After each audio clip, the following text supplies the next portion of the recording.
What's good, y'all? Dr. Trehunna. It is Fun Fact Friday. So today, what I want to do is get a little bit more scientific on y'all. What we're going to talk about is how your body burns body fat. And the absolute number one best exercises that you can do so you can start losing more fat faster. Cool? Hey guys, My name is Michelle. Anita, Sarah, Leah, Peyton, Talia, Jazz, Marquita. I'm a physique.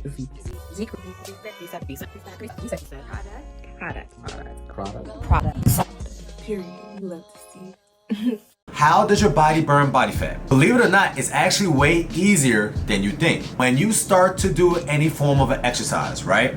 Your body is seeking energy. Now your body could use two different types of energies, body fat, or it could use glycogen. Now body fat is basically a reserve energy that you got from consuming food. You already know that. So if you have a little bit more body fat, that means your body stored this extra energy for a rainy day because you overfed your body. But also your body has a smaller source of energy called glycogen. And what glycogen is quick energy, instantaneous energy. So from now on, think of your body fat like a savings account and think of your glycogen as your checkings account. Which one do you usually want to pull from? 9 times out of 10 is going to be your checkings. You never want to touch your savings. Your body works the exact same way. So if you don't give your body any reason to use its own body fat, it won't. Especially if you keep giving your body quick energy, such as glycogen. Where do we get glycogen from? Your chips, your cookies, your oatmeal in the morning, your cereal, your banana, anything that has carbs in it. So glycogen is basically the stored version of a carb. That's simple. And just remember, if you had $5,000, you heard that, right? So if you have $5,000 in your bank account and you're about to go shopping, but then I give you $1,000. I said, hey, I just want you to have this $1,000. When you go shopping, are you gonna still touch your $5,000 first, or are you gonna use your $1,000 first? Of course you're gonna use your $1,000 first. Your body works the exact same way. So in order for it to start touching its own body fat, it wants to use the glycogen or the stored carb first. We all heard of a fat burning mode or zone 2 cardio. In order for your body to burn any form of body fat, it has to be aerobically, means with oxygen. You should be able to get oxygen in for your body to even start touching its own body fat. But when you start doing a lot of huffing and puffing and you're kind of gasping for air, or you're actually feeling a burn, let's say like you're lifting weights, then you start to convert over to anaerobic exercise. And that means your body really wants to use glycogen because it needs quick energy to fuel it through the exercise that you're putting it through. That's why you heard that bodybuilders, as their main form of cardio, they do a whole lot of walking. The whole purpose of a bodybuilder is to lose fat so they can show off their hard-earned muscles. So they want to really prioritize burning fat, and that's why they are walking. Because when you're walking, that is an aerobic exercise. When you start huffing and puffing, when you're doing a lot of HIIT workouts, your body's gonna burn not only fat, but a little bit of carbs, and then you can start tapping to your muscle as well. Let's say you're doing this zone 2 cardio, or you're just walking. Now keep in mind, your fat cells are actually organs. So it has its own endocrine system. They start excreting a hormone called HSL, which stands for hormone sensitive lipase. And what this basically does, it basically signals to your body, hey, let's go ahead and start releasing some of this body fat. Fatty acids, which is stored in your body fat, is composed of a glycerol backbone and 3 triglycerides. To actually start releasing body fat, it gotta release this glycerol backbone from the triglycerides. And that only happens when hormone sensitive lipase is activated or excreted. So your body cleaves off the glycerol backbone, but keep in mind, fat and water don't mix. And blood is basically like water. So a protein needs to be attached to this fat, which is gonna be albumin. And now this fat or triglyceride can be circulated in your body for whatever muscle needs it. So in order for your body to burn body fat, it needs to activate hormone-sensitive lipase. And hormone-sensitive lipase actually activates stress hormones, which are catecholamines. That's basically adrenaline, epinephrine, and norepinephrine. And now your body is able to use fat as its main source of fuel. Let's say you're doing a light exercise. Your body is definitely gonna use body fat. And the reason why is your body gets more energy from body fat. Your body can get up to 113 ATP, which is basically energy.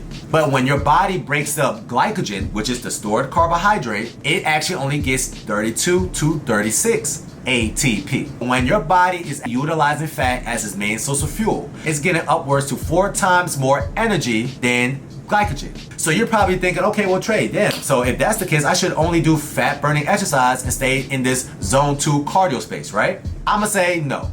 And here's the main reason why. So let's say You heard this information and you're like, all right, bet. All I'm gonna do is zone 2 cardio. I'm gonna just walk on the incline. Let's say incline 10, speed 3.0. That's the only thing I'm gonna do, right? And let's say after your session, you only burn 100 calories. Out of that 100 calories, your body burns about 70% fat. So you're probably thinking, okay, great. That's exactly what I want, right? But then let's say you do a high intensity workout. Let's say you do Orange Theory or Solid Core. After that session, you burn 500 calories. But because it's more huffing and puffing that comes with that Orange Theory or Solid Core, you burn 30% fat, 70% glycogen. You're probably thinking, okay, yeah, so of course the walking wins, right? If we do some quick math, if you burn 500 calories, let's just say 5, and 30% of that 500 calories was 30% fat, 3 times 5 is 15. Add a 0 to it, you burn 150 calories worth of fat. Easy, right? So let's compare that to the walking. So for the exact same amount of time, you burn 70% fat to 100 calories. So that means you burn about 70 calories worth of fat. Which one would you rather have? 70 calories from fat in the whole duration of an hour, or 150 calories coming from fat in this high intensity workout? Of course, the high intensity workout trumps all. But because your body burns so much glycogen, your body wants to replenish that. So that's why after a hard workout, after you went for that hard sprints, or you did that Orange Theory class, you are starving. And the main reason why is because your body's trying to replenish this glycogen that it burnt off through this hard exerted workout. But after you going for a walk and you're still not hungry in the next 2 or 3 hours, that's because your body has this $5,000 in its bank account and you only use $4,000, opposed to your body having that $1,000 in that checkings account and you burn 1,000. So now your body wants that 1,000 back because it don't have as much of a reserve as the fat. Does that make sense? So that's why bodybuilders, they go for walks. Because when you're going for walks, it's exerting less energy. And because you're exerting less energy and you're burning more fat, yeah, it's gonna take you longer for you to burn the exact same amount of fat. But also, you're not gonna be as hungry, which means you're not gonna have more of a mental battle with yourself, opposed to somebody who's doing all these sprints, then they come home starving to death and they trying to debate if they should have that fries or not, you know? So now you're probably thinking, okay, Trey, so what is the best exercise for me to burn fat? The best exercise for you to burn fat is going to be, of course, resistance training. That's going to be the king. Have you ever heard somebody say, hey, I'm 180 pounds or I'm 200 pounds, but I don't look like it? The main reason why they do not look like it is because fat fluffs you out. So I cannot tell how much you properly weigh because I cannot see every single curve or every single crevice on your body, right? But now, if you lose some fat, now that layer of fat that's making your muscles hidden is gone. So now if this is your skin and your skin is like a saran wrap and now there's nothing in between your skin and your skin wraps around your muscle, you look curvy, you look more toned because you have less fat on your body. Now somebody can look at you and be like, oh yeah, they're about 150 pounds, they're about 170 pounds because I get to see how much muscle mass you have on your body. So it's kind of like if you're wearing leggings and you're a curvy woman opposed to you wearing sweatpants as a curvy woman. If you're wearing sweatpants, some creeps can probably know that you still pushing some cushion, right? But when you're wearing leggings, what I see is what you get. I know you got curves because leggings is compressed tight towards your body. And that's how it is when you are toning. So the less fat you have on your body, the more curvier you look. The more fat you have in your body, I cannot tell how much weight this person is carrying. So you want to have the least amount of fat as possible if you want to look your best. So the absolute best exercise for you to burn fat is, drum roll please, the exercise that you prefer to do for an extended amount of time. So when it's all said and done, in order for you to lose fat, it's about calories in and calories out. If you're somebody that's able to run, keyword run, 3 miles and you're pushing yourself and you're exerting yourself and you're so disciplined enough that you are not craving french fries or potato chips after that and ice cream, then that person's gonna get to their goal weight faster than everybody else.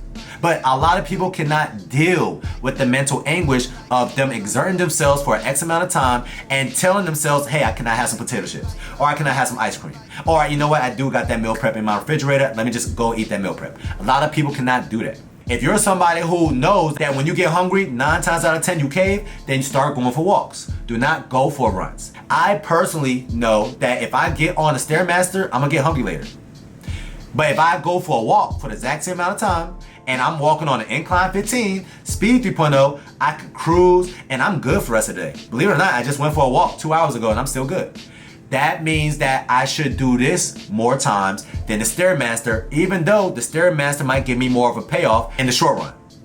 Does that make sense? You need to have a healthy balance, but ultimately the best way for you to lose fat, and let's say about 4 to 5 days out the week, you do that type of cardio that you like to do, paired along with you lifting weights. If you only have 40 minutes, I would rather you lift weights than you do any type of cardio. Make sure at least 1, if maybe 2 times a week, you're doing an activity that you know is a little bit harder. Let's say you go to that Zumba class. Let's say you do that solid core class. Let's say you go to the high intensity Orange Theory class. That way you can get your heart rate up. And yes, you're burning a little bit more glycogen than fat. Yes, I know you're trying to lose more fat, but because you exerted more energy and you burnt more calories, you technically burn more fat from that high intensity workout class than you just went for a walk. Cool? So hopefully you learned something today. This is the best way for your body to lose fat, and this is the scientific way how your body burns fat. And that's your reset tip of the day that's gonna help you stay snatched all the time. Know the summertime. Enjoy y'all weekend. Talk to you soon.